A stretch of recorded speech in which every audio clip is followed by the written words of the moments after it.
Our third egg is our light purple egg.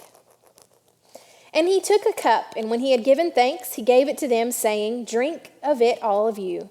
For this is my blood of the covenant, which is poured out for the forgiveness of sins." And when we open up our purple egg, what do we find inside? A cup. And that's what Jesus told his disciples to drink from, to remember him. Jesus had a special dinner with his disciples, 12 of his closest friends who traveled with him and learned from him.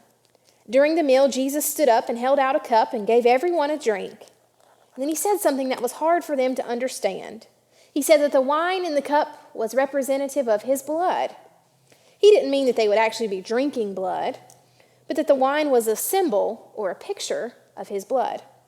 He wanted them to remember this special night and the covenant, which means promise, he was making to them and to all people. Do you know what that promise is? You'll find out if you keep listening. Our next egg is our orange egg. And they went to a place called Gethsemane, and he said to his disciples, "Sit here while I pray." And he took with him Peter and James and John, and began to be greatly distressed and troubled.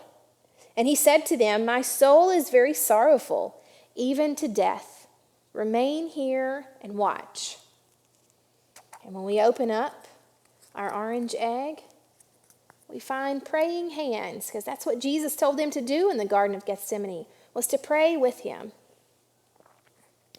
After dinner with his disciples, Jesus took them to a garden. He asked them to pray while he went to another place to pray in the garden, to talk to God alone. He began to be sad and to dread what he knew was going to happen soon. He was going to die.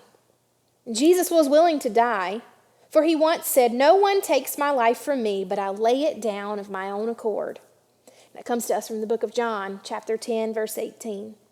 You see, one of the remarkable things about Jesus was that like no one before or since, he was both God and man at the same time. The God part of him was willing to die because of his great love, but the human part of him did not want to experience the great pain that would come by dying on the cross. When you are afraid or sad, you should do just as Jesus did, and you should pray.